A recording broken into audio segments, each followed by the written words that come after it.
um sonho, né, foi realizado, que agora nós levamos para o município. Eu passei as férias lá no mês de dezembro, em Paracuru, no município de Paracuru, na localidade de Iguajiru, que é da família do meu esposo, e nós conseguimos fazer um coletivo de mulheres empreendedoras lá. Lá é só artesã. Aqui a gente tem o artesão como o produto industrializado, como a gente poderia dizer, né? Aqui é bem misturado, mas lá é artesã mesmo. Aquela mulher que faz o biju, aquela mulher que faz a cocada, que faz a vassoura de garrafa PET. Então, lá é realmente o artesão, e lá a situação é pior ainda, né? Não só a falta de conhecimento, como muitas vezes o seu companheiro não deixa, não autoriza, põe empecilho para que aquela mulher saia, o homem não tem transporte, não tem energia, aqui não é como aqui em Fortaleza, vai pegar um Uber, lá não tem. Né? Então, quando ela realmente quer, ela vai ou de jumento, ela vai de cavalo, ou vai de bicicleta, vai caminhando mesmo, mas ela dá um jeito e enche meu carro e vou e levo.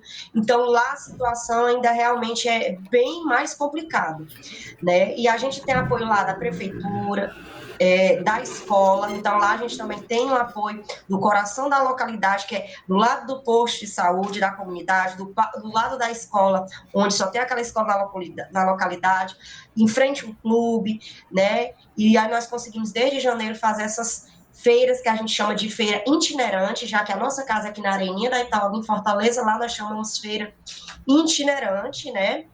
E a gente está com esse movimento lá muito bacana, e já estamos conseguindo, com as lideranças lá, com as ONGs, participar de algumas feiras aqui, feiras que realmente são um pouquinho caras, mas a gente conseguiu levar essas mulheres para que pudessem mostrar o seu trabalho, já que são artesãs, né? E é isso, né? O trabalho realmente é muito duro. Nossa feira, ela é gratuita, porém, existem alguns locais, né, que eles cobram para que os anjos empreendedores façam o evento lá, e a gente já tem feira marcada até dezembro, e aí as que são artesã, ela paga um valor simbólico, né, de R$ 20. Por quê? Porque a gente também não tem ajuda. Ai, governo, não. São parceiros que vêm de forma gratuita, mas financeiramente nós não temos. Anjos empreendedores nós não temos. E aí a gente tem a adesão da mesa, ela recebe o quê? A mesa, a cadeira, uma toalha e a sua plaquinha personalizada. Nós fazemos a sua logomarca, divulgamos no Instagram, então a gente dá todo, né, o aparato para aquele empreendedor divulgar o seu produto durante o mês todo da feira. E aí a gente dá o lanche, a água, o mimo naquela feira. Então, tem feiras que são gratuitas, tem feiras que são um pouquinho mais caras, e tem feiras que a adesão é simbólica, mas elas todas estão cientes, porque a gente tem um grupão, né, de todos os eventos mensais, e a gente faz os grupinhos referente àquele evento, àquela feira, àquele workshop. É mais ou menos isso. Espero que eu não esteja estourado aí o tempo. Não, tá tranquilo ainda, Breno. Muito obrigado pela partilha da experiência que é, né, os anjos empreendedores, e é muito interessante, muito bonito ver que, em meio a esse cenário, né, complicado de pandemia, além, mesmo antes da pandemia já existiam, né, diversas demandas, a gente observar aí como que se formam correntes muito sólidas, né, como que elas vão se organizando ao longo do tempo e permanecem, né? Surgem num contexto atípico, mas que conseguem se articular, criar parcerias, né, de forma sólida para se manter, né? E quem Potencializar. quiser, e quem quiser seguir o nosso Instagram é anjos.empreendedores, tá certo? Alguém da equipe coloca aqui no chat, né? Eu já estou seguindo, dei uma olhada lá nas postagens, já também do Ser Fonte, né? E que, só complementando, que são projetos que se potencializam e são capazes de potencializar a outras pessoas, né? Outros sonhos. Então, é bastante interessante isso. Então, a gente já se encaminha, né, para o final aqui, para o começo, no caso do debate, né? A gente vai abrir aqui alguns blocos, dependendo da quantidade de perguntas dos nossos participantes aqui, né? Então, antes disso, eu gostaria de dar um informe, dizer que, para a questão do certificado, né, da certificação de participação, quem se interessar pode colocar aí o nome no chat, que a equipe responsável vai estar recolhendo esses nomes para fazer a confecção do certificado. Pronto, já podemos ir para o debate, né, professor? Ok, só reiterando, pedindo para a Valéria falar um pouco aí sobre o acesso, né? Como que a gente encontra aí o Ser Ponte nas redes sociais. Oi, gente, eu coloquei aqui no chat o nosso Instagram, né? Que é o nosso principal canal de comunicação. Então, pode mandar um direct, quiser perguntar alguma coisa, quiser pedir material para ajudar a divulgar. Às vezes não é porque você não está com nenhuma graninha sobrando, mas tem um tio, um primo concursado, aperreia essa galera, ou também pode oferecer ajuda, né, em termos de apoio, trabalho mesmo, né, isso cabe para vocês, não cabe, a gente acaba recebendo muito oferecimento, mas não consegue, muitas coisas a gente não consegue dar conta por não termos tempo para organizar, né, chega muita gente oferecendo ajuda, a gente vai fazendo na medida do possível, então estamos precisando, por exemplo, de muita gente de tecnologia, nosso site está fora do ar, a gente tem um site, serponte.org.br, está fora do ar uma semana mais ou menos, a gente ainda não conseguiu descobrir porquê, mas tem informação lá também, nós temos nossos relatórios, todo ano temos relatórios anuais bem bonitos e consistentes do que a gente faz, a gente tem para doar, a pessoa pode doar por doação, o ideal para a gente é doação na conta da Serponte mensal, assim, porque a gente se organiza, eu sei que nem que seja a pessoa só pode doar R$20 por mês, já vale muito, assim. Aí a gente se organiza e sabe que vai chegar isso todo mês. Mas quem só puder, eu só posso fazer uma doação pontual. Aceitamos. A professora Clélia é nossa apoiadora também desde o princípio, agradecendo também, aposta muito na Serponte. E a gente tem também, eu prefiro doar de cartão de crédito, porque eu esqueço de depositar. Tem uma na benfeitoria também, eu vou procurar aqui o endereço e colocar. Você pode ir lá cadastrar o cartão de crédito, escolhe o valor que você quer doar mensalmente e vai tendo desconto, né? E no mês que você quiser interromper, no mesmo momento, interrompe. São esses os canais. Eu vou botar aqui e vou botar também o Zap da Serponte, que vocês podem se comunicar, se quem não tiver Instagram, né? Pedir informação, pedir material, os cardzinhos que a gente tem, material para fazer parceria com a empresa. A Lélia está sugerindo aqui de procurar a empresa júnior de computação da UFC, é uma boa ideia. Obrigada, gente. Pronto, obrigado, Valéria, novamente. Né? Queria pedir só que alguém da organização, que ao final, após a Valéria colocar no chat, copiasse as informações para colocar em seguida, porque como eu pedi para as pessoas colocarem o nome, né, vai subindo, aí acaba perdendo a informação. Então, só fazer trazer de volta as informações. Então, a gente pode já abrir, né, para o debate, né, para as perguntas aqui da plateia, dos nossos ouvintes, às 10h24 da manhã. Todo mundo bem? Todo mundo tomou café da manhã, né? Eu fui fazer o café e o açúcar tinha acabado, não tomei café. Então, vamos lá. A primeira pergunta que eu vou abrir aqui a rodada de perguntas, né? Gostaria de perguntar à professora Alexandra a respeito da seguinte questão, né? Porque a gente sabe que as consequências, né, os rebatimentos da pandemia, eles vão ainda perdurar por muito tempo, né? Alguns autores falam que as questões que a pandemia desencadeou ou agravou, elas vão perdurar aí até 2050, por aí. Eu gostaria de perguntar se a senhora consegue trazer para a gente aí um panorama dentro do recorte de Fortaleza ou da região Nordeste, Brasil como um todo, né? De quais impactos ainda no setor de emprego, de comércio, de economia urbana, ainda é possível atrelar a pandemia como fator de causa, né? Como que essa pandemia ainda afeta esses setores, seja com dificuldades, seja com inovações no ramo, dentre outras questões. Para as três participantes, eu vou fazer uma pergunta mais conjugada, mais rapidamente. Ela se configura da seguinte maneira: foram apresentados, né, como que são os projetos, como que se desenvolveram, né, muito bonita as ações de cada uma, né. Eu gostaria de perguntar quais são os gargalos que ainda enfrentam, né, os projetos já institucionalizados, já passando o período mais crítico da pandemia, né, quais são assim, as dificuldades que ainda são encontradas, seja no campo de arrecadação, seja no campo de distribuição, de ampliação dos projetos, entre outras questões. Aí quem quiser fazer algum questionamento a mais, vou estar aqui anotando, né? Pode levantar a mãozinha que a gente registra. O Fred, né? Vai primeiro que ia levantar a mãozinha. depois o Talvanes. É o Talvanes ou é Thales? Que aparece aqui no... É o Talvanes mesmo. Aparece na minha telinha do celular cortada. Mais alguém? Frederico, Talvanes. Eu levantei a mão, não sei se dá para ver. Ah, porque às vezes não aparece, que a telinha é tão pequenininha. E a Bruna, né? A Bruna aqui está aparecendo como primeira na listinha aqui. Aqui do lado, né? Que eu estou na tela principal. Então, ainda estou me apropriando aqui do meio técnico. Então, a gente tem 4 perguntas, né? Contando com a minha, então a gente já pode fechar esse primeiro bloco, surgindo mais questionamentos, a gente abre outro, né? Passa a palavra aí às nossas participantes. Pronto, como foi a primeira pergunta direcionada para mim, eu posso iniciar, tá bom? Ok?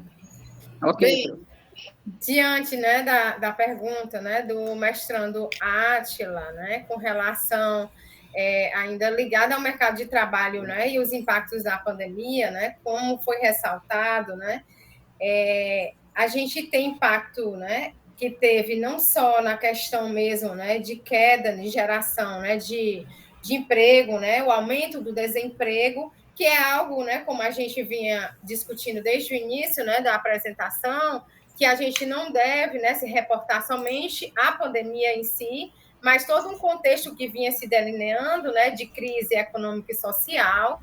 Então, a gente chega, né, na capital, né, na sua especificidade dos impactos da pandemia, né, esse ano, né, que fez 297, né, anos, né, Fortaleza, e a gente, né, quem está acompanhando aí, né, a dinâmica econômica, um dos pontos que foram colocados, né, mesmo diante, né, da representatividade, né, no PIB de 65, né, 16 bilhões, né, representando a oitava, né, economia aí entre os maiores PIBs, né, do Brasil por capitais, um dos gargalos, né, que se colocou, né, para além de Fortaleza ter se destacado, né, como uma capital de geração de emprego e renda, né, dado o que a gente tinha analisado também com relação, né,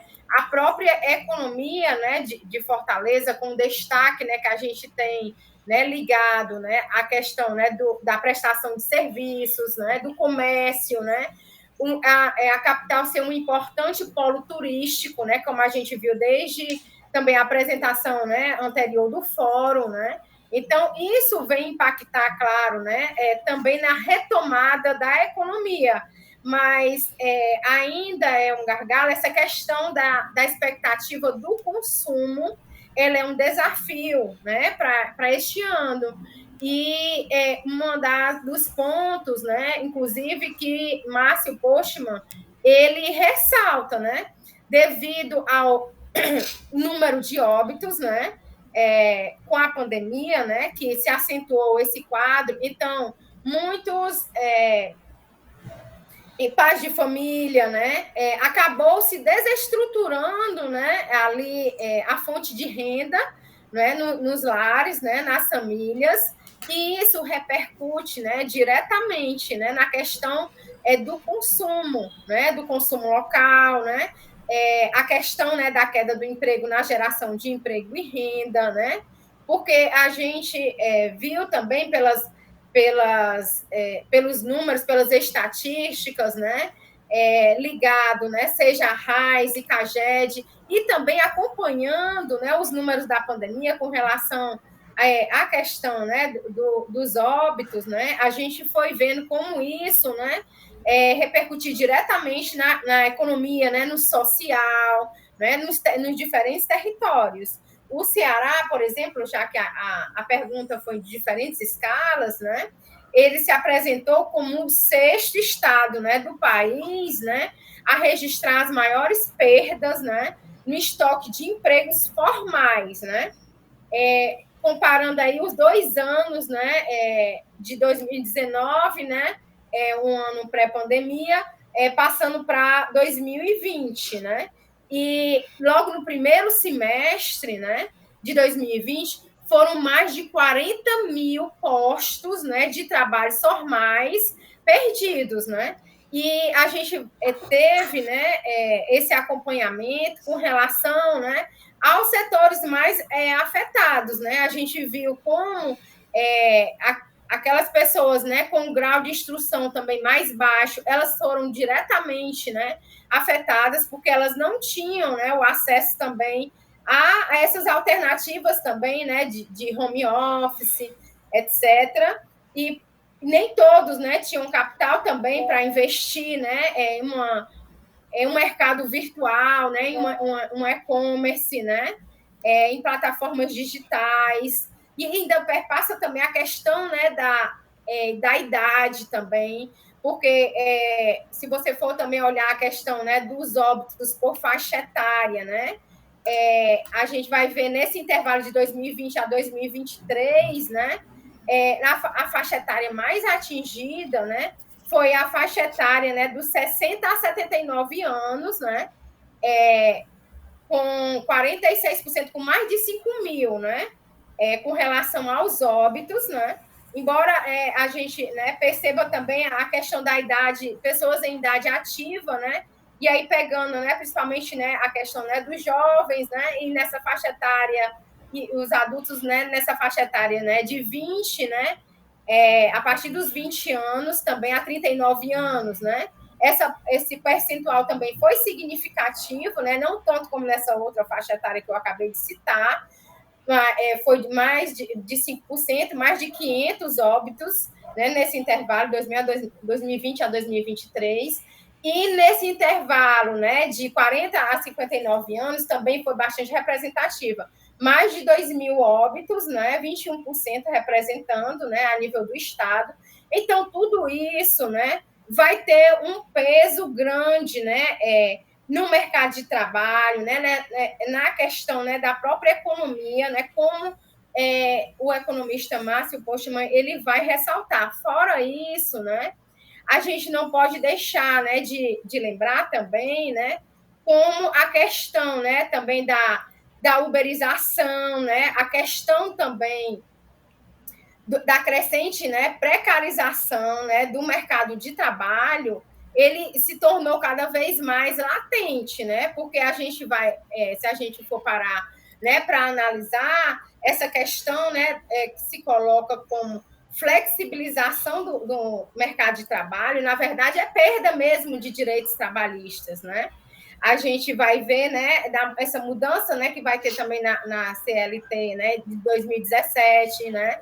A medida provisória também que teve, né, em plena pandemia, né, flexibilizando uma série, né, de leis, né, afrouxando aí essa questão, né, de demissões, né, de acordos, né, com redução de salários, né, dando férias, né, de tempo menor tempo, né, também de trabalho, antecipando também a questão, né, das férias. O professor Ricardo Antunes, ele vai chamar a atenção, né, para a gente com relação à questão da uberização, né, do trabalho, né? O que é isso, né? Que são os trabalhadores que eles vão se entender aí como empreendedores, mas que eles acabam, né, por cair nessa precarização absurda, né, que a gente vem acompanhando, né? Por outro lado, né, o que se percebe é que essas oportunidades de trabalho, elas foram uma porta, né, importante, né, principalmente assim para os jovens, né? Como lidar, então, com essa realidade, né?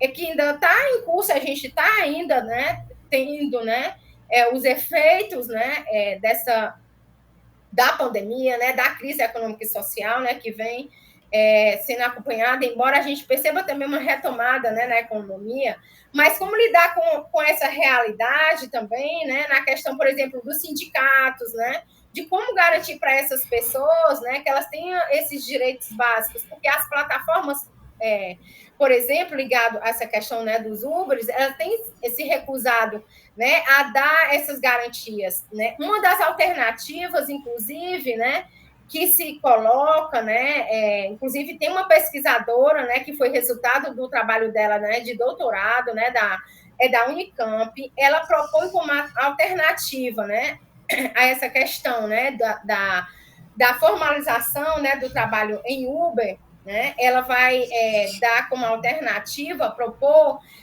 a construção de uma plataforma, né, que ela coloca como nome, né, a plataforma Integra Brasil, né, que vai, no caso, ela seria uma alternativa para gerenciar as horas trabalhadas, calcular, né, os valores, né, que cada empresa ela deveria, no caso, arcar em relação aos direitos trabalhistas, né? Então, vão surgindo, né, de acordo com as problemáticas que vão se apresentando, né, vão surgindo, assim como a gente viu aí pelas apresentações, né, alternativas que partem, né, da própria sociedade, né, pelos diferentes atores, né, daqueles que fazem, né, parte da cidade, né, mas, paralelamente, a gente tem, né, que se organizar, né, para pressionar também o poder público, né, e essas parcerias, né, público-privada, também para dar um retorno, né, diante desse elevado número de postos de trabalho, né, na informalidade, né, como a gente colocou aqui essa problemática, né, e, portanto, né, sem proteção, né, do trabalho por conta própria ligado, né, notadamente essa questão da uberização e das economias, né, de plataforma, né, que tem se reforçado nesse processo de instituição de relações trabalhistas mais fluidas, né, e mais vulneráveis. Então, nesse sentido, né, que a gente deve refletir esses impactos, né, da pandemia, né, na economia, né, no social, nas diferentes escalas espaciais. Tá? Obrigada. Desculpa aí por ter me estendido.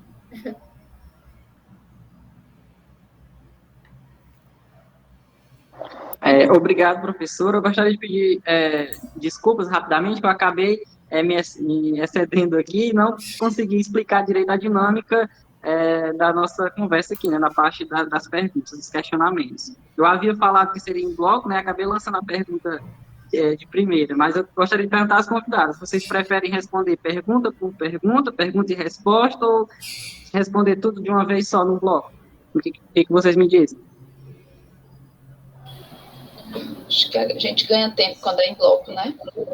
Pronto, então será nesse modelo, né? Já fiz aquela primeira pergunta a respeito dos gargalos que os projetos enfrentam, né? Tanto o Ser Ponte quanto o Brechó Bonito de Vestir, como também dos anjos empreendedores, né? Agora eu passo a palavra para a Bruna, né? Que, segundo o Talvani, foi a primeira a levantar a mãozinha. Então, Bruna, por favor.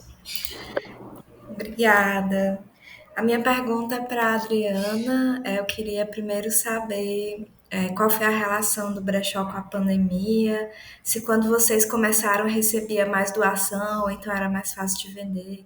E agora que a pandemia, entre aspas, acabou, se está mais difícil, se está mais fácil, como é que está o trabalho de vocês? E também pedir para ela falar um pouquinho como é que a gente pode contribuir com o brechó, como é que a gente faz também para conhecer um pouco mais, se tem algum Instagram, ou se tem número de WhatsApp, se vocês recebem doações, enfim, esse tipo de coisa. Obrigada. Ok, Bruno, obrigado.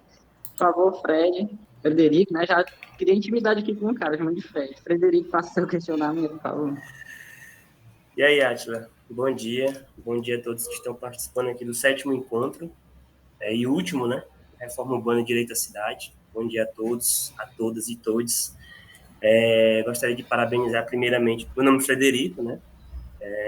Atualmente sou professor da UES, de Geografia Política, e eu gostaria de parabenizar aí a fala da Alexandra, da Valéria, da Adriana e da Cristiane, né? Vocês trouxeram importantes informações e fizeram a gente ter algumas reflexões, mais uma vez, nesta manhã, né? E aí a fala de vocês e apresentando os projetos me lembra o Foucault, né? Que diz que onde tem poder, há resistência. Não é bem uma pergunta, né? Mas em decorrência do tempo, né? A gente acaba tendo que cumprir o tempo, né? E o Átila aí fica, né? de forma cirúrgica, né? Fazendo com que todos cumpram o tempo, era para a Valéria. Em um dado momento, ela fala dos agentes territoriais, né? E os agentes territoriais têm um papel extremamente importante.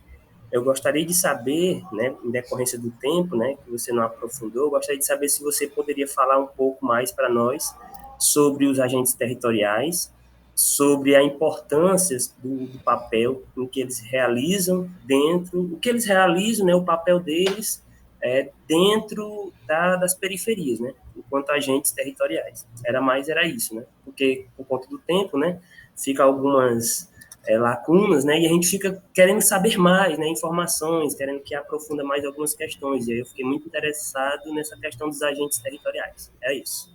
Obrigado a todos. Muito obrigado, Frederico. Anotando aqui seu questionamento. E, por favor, Tavares, faça seu questionamento. Bom dia. Na verdade, eu tenho 2 questionamentos, né? Só se for possível. É possível, Átila? Uma é para a professora Alexandra, outra para a Cristiane. Pronto. Pode, tranquilo. Primeiro para a professora Alexandra, né? Primeiramente de tudo, né? Agradecer pela ótima explanação, pelo ótimo fórum. Mais uma vez, Observatório das Metrópoles do Lapur, né? Se garantindo. Quanto à minha pergunta, professora Alexandra, a senhora falou muito, né? O Átila também embasou muito essa discussão sobre essa questão pandêmica, né? Que é um fato que até um tanto recente, né? E que foi um caos, né? Economicamente, né? Aprofundou desigualdades, né? Aprofundou muitas mazelas também sociais que temos em nosso país, em nossa cidade, em nosso estado. E acho que não é loucura dizer, né, que isso também foi acentuado com o governo da época, né? Então, a minha pergunta vai se encaixar mais com uma perspectiva de futuro, né? Diante de muitos acontecimentos econômicos recentes, né? Inflação reduzindo-se, né? O Brasil ontem mesmo voltou a se enquadrar no panorama de investimento como status de positivo, né? Isso já haja vista que antes era considerado estável, né? Positivo, e hierarquicamente já se torna um status maior, né? Ou seja, panoramas que mostram a economia que está cada vez melhorando em nosso país, né? Ainda também tem a questão do BRICS, né, que o Brasil faz parte, que também está tomando cada vez mais espaço numa economia global, né, junto de outros países, como a China, a Índia, né? Então, a gente vê cenários otimistas quanto à economia do Brasil, né? Provocado tanto pelo o governo passado, como também pela pandemia, né? Pelos efeitos devastadores que a pandemia causou. Então, é possível ter como perspectiva, né, diante desse cenário otimista que o Brasil está retomando, né? É possível, então, falar então, de condições melhores, de um desenvolvimento cada vez melhor, especialmente no social, socioeconomicamente, claro, mas também no que se atrela ao social também. Essa é a minha pergunta para a professora Alexandra. Já para a Cristiane, né, a Cristiane Anjos. Em um dado momento, Cristiane, você falou, né, da versatilidade, da diversidade que trabalha, né, o seu empreendimento, né? Alguns com modelos, né, mais baratos, né, outros voltados para mais barateamento, outros um pouco mais caros, né? E aí eu pergunto para você se isso é uma estratégia mesmo de empreendedorismo, né? Trabalhar com várias vertentes ou com vários públicos, né? A fim de que possa justamente ter cada vez mais espaços, né, dentro deste espaço, né? E o que isso seria também vantajoso, né? E até quanto seria vantajoso? Essa é a minha pergunta. Obrigado a todos, bom dia a todos também.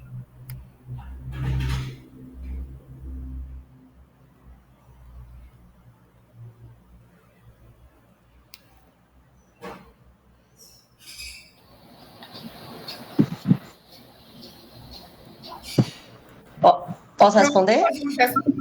Ok, eu caí novamente aqui, a internet está ruim. Então, passa a palavra às nossas convidadas. Pronto. É questão de estratégia, né, que nós propomos isso, porque as feiras, elas são realizadas, começou com periferia, e a gente...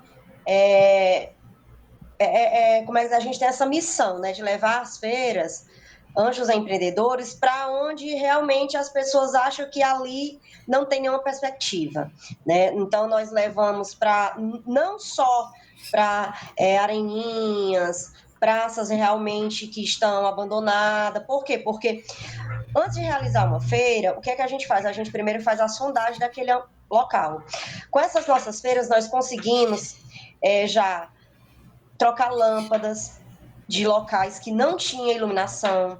Nós conseguimos levar aqueles aparelhos da prefeitura, né, para atividade física, onde não tinha nenhum aparelho, porque a gente acaba fazendo a reivindicação daquele espaço que é para ser utilizado não só para a feira, que é a nossa justificativa, mas que aquilo ali vai ficar para a comunidade.